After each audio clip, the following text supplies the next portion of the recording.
todo início de ano é a mesma coisa, né? Você senta, organiza suas ideias, faz promessas, algumas até sinceras. Você promete academia, foco, rotina, menos procrastinação, mais consistência, faz tudo aquilo. Mas nos primeiros dias, aquele fresh start, aquele recomeço, motivado ali, aquele sentimento que vem da motivação de mudança, renovação de ano e tal, tudo é possível até que chega a segunda sexta de janeiro, a segunda sexta-feira do ano, basicamente. E de repente, esse sentimento ele acabou. Deu uns 15 dias e acabou. O plano morre, a energia vai embora e começa a aparecer a culpa e a desesperança. Isso acontece com tanta gente que até ganhou um nome. Se chama Quitters Day, o Dia dos Desistentes. Deixa eu te contar uma coisa nesse sentido, antes da gente elaborar ainda mais isso. Logo no início, se isso já acontece com você, talvez o problema não é a falta de força de vontade. Não é que você não tenha motivação para fazer as coisas. Nunca foi sobre isso. O problema é que quase ninguém aprende a, de fato, criar um movimento a favor do funcionamento do próprio cérebro. A gente não estuda sobre o cérebro, geralmente. Quem estuda é quem vai trabalhar com isso, quem está no processo de amadurecimento. Mas ali, se eu quero só começar um hábito, quero só começar a correr um pouco. Eu não vou estudar sobre o cérebro. Eu não vou estudar sobre o meu funcionamento. E é isso que faz com que as pessoas não se desenvolvam. E é por isso que eu vim aqui te mostrar, com base no que eu tenho de conhecimento, com base científica, que mais importante para poder mudar esse processo não é motivação. Não é. É o que a gente chama de um sistema de produtividade. Porque olha só, todos os anos, milhões de pessoas passam por isso. Elas criam metas, criam esperanças genuínas de transformação da própria vida e tudo mais. Mas o abandono ele vai acontecendo. O abandono precoce dessas resoluções ele é tão previsível que a Strava, que é uma rede social focada mais em questões esportivas, ela encomendou uma pesquisa, porque ela entendeu que estava acontecendo um fenômeno estranho. Chegava a segunda a sexta-feira do ano, geralmente, e de repente as atividades registradas começavam a decair. E isso começou a ficar tão previsível que lá em 2019, quando ela fez essa pesquisa, né, com essas 800 milhões de atividades, de usuários basicamente, ela identificou exatamente isso. A segunda sexta-feira marca a queda abrupta da adesão de metas. Ou seja, 800 milhões de pessoas, vamos pensar assim, talvez esteja exagerando nesse sentido, param de marcar as coisas. E aí quando eu vejo esses dados, eu não vejo aquela coisa de é preguiça, é fracasso, é falta de caráter. Não. Eu acho que tem algo a mais. Até porque entra, né, a minha capacidade de visão clínica e tal. Que é o seguinte. Será que o plano está bem elaborado? Geralmente o plano está mal desenhado.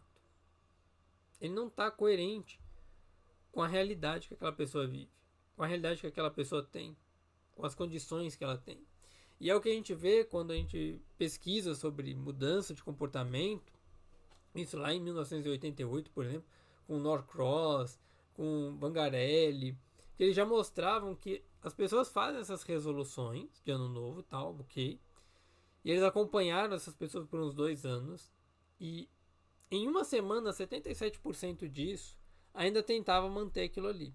33% caía fora. Né? Ou 23% caía fora. E em poucos meses esse número ele ia despencando de 77% apenas para 19%. 19% das pessoas faziam as promessas acontecerem. Pensa, eu tenho um grupo de 100. Apenas 19 pessoas vão manter aquilo ali. Em 2 anos. E aí você vai pegando estudos mais recentes. Eles identificam esse padrão, né? De que entre 80% e 92% das resoluções elas vão fracassando antes de fevereiro. E não é por acaso. Porque quando você começa a analisar o porquê que as pessoas abandonam, porquê que elas desistem, os motivos eles vão se repetindo, né? Os processos eles se repetem. São metas irreais, é uma falta de planejamento, é dependência excessiva de motivação. E a gente vai entender o problema da motivação. Não é um problema do desejar mudar, é um problema de método, de estrutura. de sistema. E uma coisa que eu costumo falar para os meus clientes é que assim, ó, a motivação, ela é sentimento. Produtividade é sistema. O sentimento oscila. Sistema sustenta. O sistema ele mantém. Como assim? Iniciei o ano, quero começar a atividade física. Estou motivado. Quero fazer, estou sentindo que vai ser meu ano. É isso, é hoje. Vou fazer. E eu começo a fazer. Porque eu estou motivado, eu tenho um sentimento bom sobre aquilo ali, sobre aquela ação. Mas de repente, eu não planejei ela, né? Eu não me organizei. Horário, momento do dia, energia, tipo de treino, tipo de atividade. Eu não planejei nada. Eu só, não, eu quero fazer. E aí eu não consigo sustentar. É o que eu brinco com os meus clientes. Você vai ler um livro, você está motivado. Porque não, eu vou ler um monte de livro esse ano, um por mês. Ok? Você tem o costume de ler? Não. Você não vai conseguir ler um por mês. Porque se você não criar um sistema onde você comece com o mínimo, o médio e o máximo, por exemplo, mínimo 3 páginas todo dia, média de 5 páginas por dia e máxima de 7 páginas, ou até mais do que isso, você não vai sustentar esse comportamento. E aí, novamente, motivação é sentimento, produtividade é sistema. Sentimento oscila, sistema sustenta. Sistema é uma ação concreta, esquematizada. E a maioria das pessoas, elas criam as metas como se fossem permanecer eternamente motivadas, pilhadas no fresh start. Só que o cérebro ele não funciona assim. Ele não funciona assim. Ele responde muito bem ao que é novidade. Dopamina, tudo isso que vocês já viram aí ao longo desses anos de internet.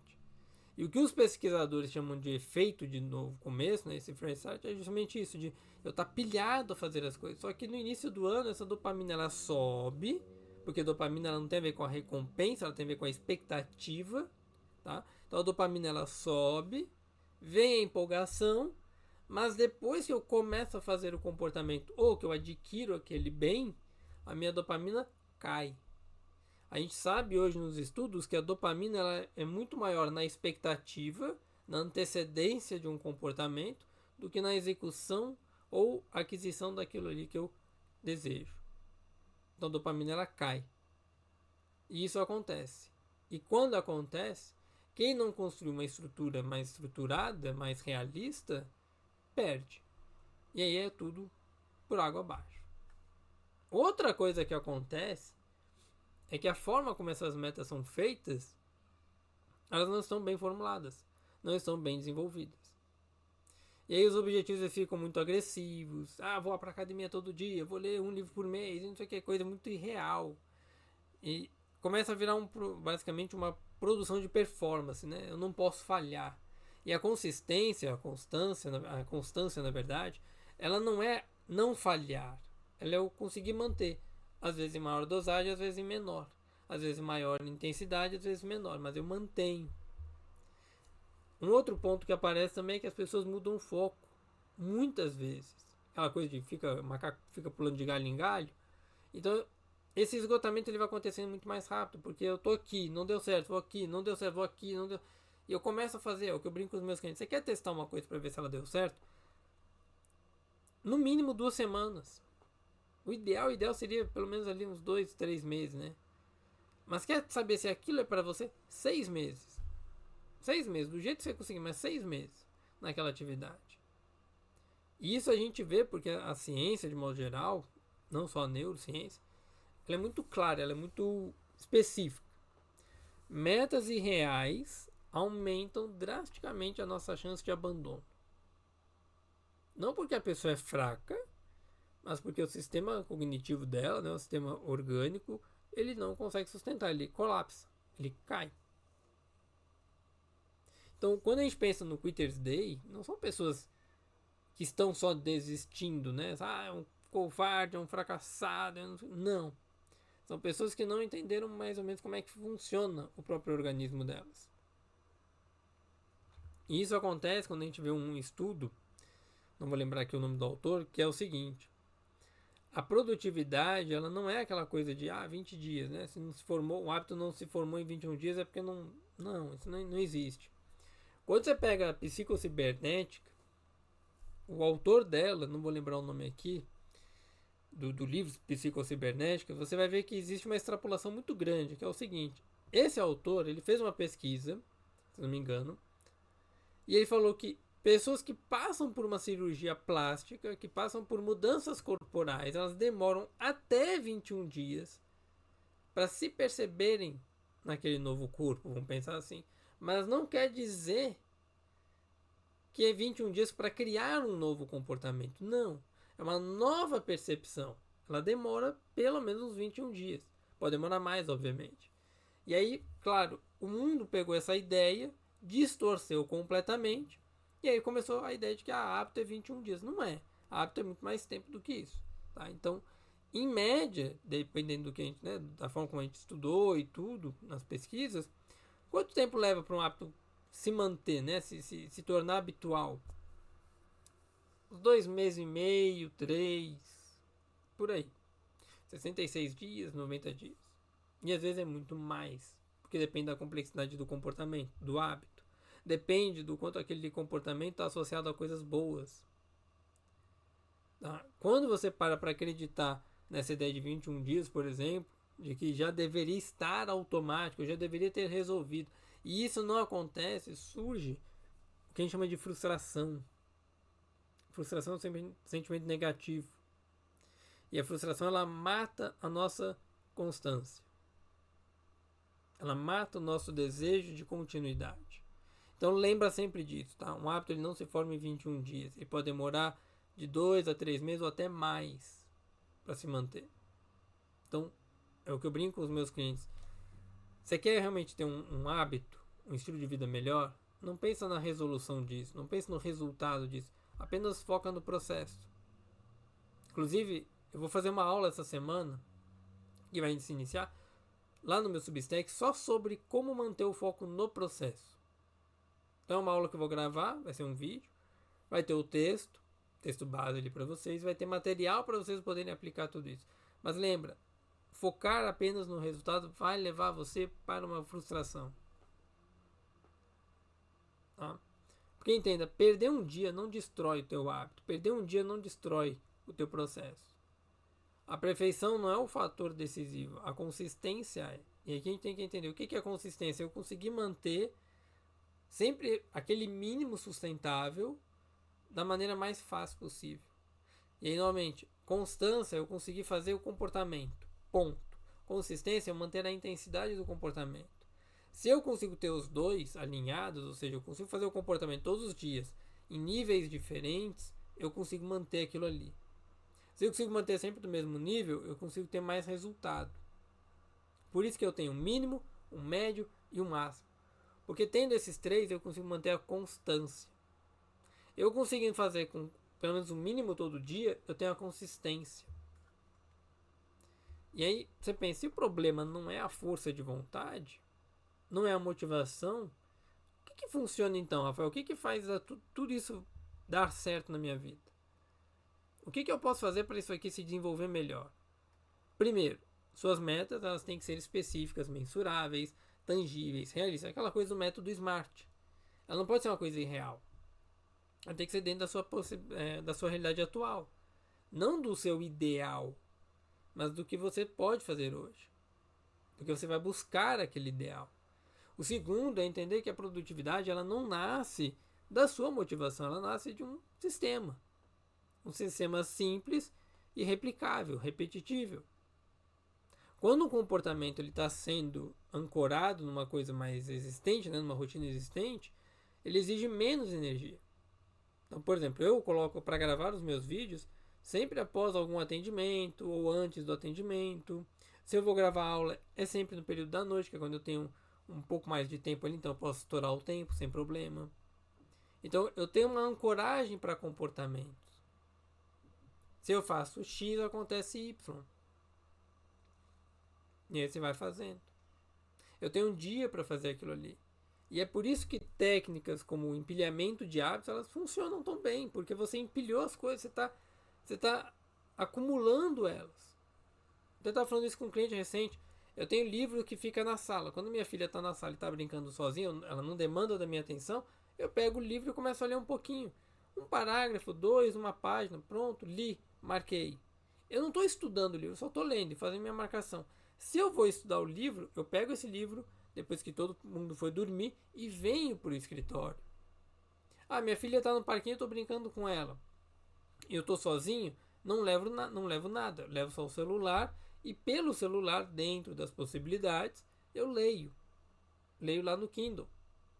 Se eu estou com a minha esposa ou com a babá, e a babá pode ficar ali, minha esposa pode ficar ali, eu sento, pego o livro. Então eu vou empilhando comportamentos. E aí você vai organizando. Então são coisas que, se você começa a entender como é que é a tua rotina, fica mais fácil de encaixar os comportamentos também. Ok? Esse é o nosso segundo ponto. A produtividade ela é um sistema que você consegue aplicar de maneira simples e replicável, né? Ela repete com facilidade. O terceiro ponto, que eu acho que é o que a maioria das pessoas tem dificuldade, é a compaixão. Ser compassivo com você, ser generoso com você, ser gentil com você é fundamental. Pessoas que sabem recomeçar sem se punir têm muito mais resiliência no comportamento ao longo do tempo do que pessoas que não fazem isso. O que isso quer dizer? Cara, falhei hoje, tá tudo bem. Tem 3 semanas que eu não vou fazer minha corrida. Tem 3 semanas que eu entendo que o meu corpo ele não tá legal para fazer atividade física de alta intensidade, como geralmente eu faço. Então eu faço o básico. Entende? Eu entender o meu contexto, eu ser compassivo comigo, ter compaixão nesse sentido, me permite ter uma vida melhor, me permite ter uma vida mais tranquila. Me permite entender a nossa constância. Ah, falhei um dia. Tudo bem, o que aconteceu? O que eu posso fazer para melhorar em cima desse dia? Continuo no próximo. Sem problema nenhum. Um outro ponto que a gente vê até na literatura, algumas coisas contrárias, o começar pequeno não é pensar pequeno. O começar pequeno é o que te faz pensar certo.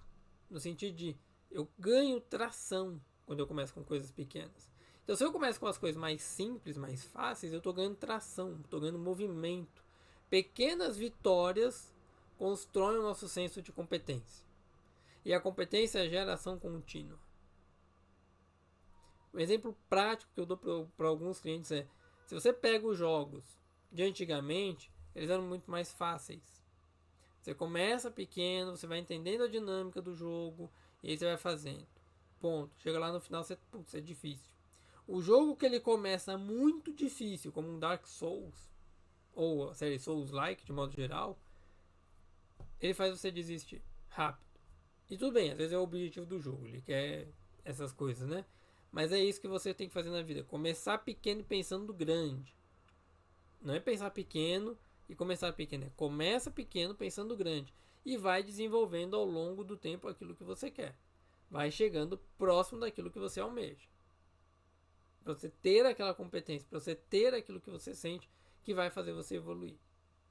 Tudo isso aponta para a mesma direção. Novamente, a produtividade sustentável não é fazer com mais força, com mais intensidade.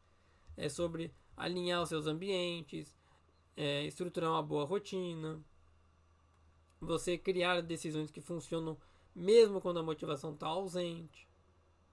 Produtividade sustentável, sem surtar, e é o produto que eu vou deixar aqui no final para vocês, o link para ele, não é sobre você fazer um monte de coisa, é você ter clareza do que você está fazendo, você entender os seus níveis de energia, você estruturar um sistema que funciona para você, entendendo como é que o comportamento pode ser executado. E foi justamente percebendo isso, pegando essa pesquisa da Strava, né, do Quitter's Day, que eu comecei a desenhar não só esse produto, mas mudanças para os meus clientes. Porque a ciência já dizia isso pra gente, o que realmente funciona. E aí foi quando eu comecei a desenhar todos esses comportamentos, as estruturas, não como um método milagroso, porque isso aí não faz sentido, mas como um sistema aplicável ao mundo real, ao que a gente vive. Ao mundo que você tem um celular na sua mão, ao mundo que você tem milhares de distrações. Para quem trabalha, para quem está cansado, para quem falha, recomeça, para quem está motivado a continuar a tentar. Porque você vai querer parar. Você vai desanimar. Você fala, putz, mas caramba, segunda semana, final do mês, já tô assim, não vai dar certo, esse ano vai ser uma merda. E não, cara, calma. Dá tempo. Dá tempo. Dá pra você fazer. O Quitter's Day não precisa ser o fim das suas metas. Ele não precisa ser o fim do seu ano. Ele pode ser o ponto em que você para e fala assim, cara, ok. Eu entendo que esse aqui é um momento de desistência das pessoas. Eu vou dar seguimento. Eu vou continuar. Porque agora eu entendi o que eu tenho que fazer. Eu tenho que ter uma meta mais realista pro meu real, não pro meu ideal. Eu tenho que ter uma produtividade sustentável. Ou seja, ela tem que ser simples e repetitível, né? Repetível nesse sentido. Eu tenho que ter autocompaixão comigo mesmo. Eu tenho que entender minhas emoções e meus momentos. E eu tenho que começar de maneira pequena e aumentar gradativamente. Essas 4 coisinhas, esses 4 pilares. Entendendo a realidade que eu vivo. Um sistema sustentável de ações. Ser compassivo comigo. E começar pequeno, com exposição gradativa, crescente, a algo melhor. Essas 4 coisas fazem você chegar onde você quer. Não adianta querer estourar logo de cara. Não é assim que funciona. Não adianta querer fazer um livro por mês se você não tem o hábito de ler nenhum no ano. Começa pequeno. Uma página, 2, 3.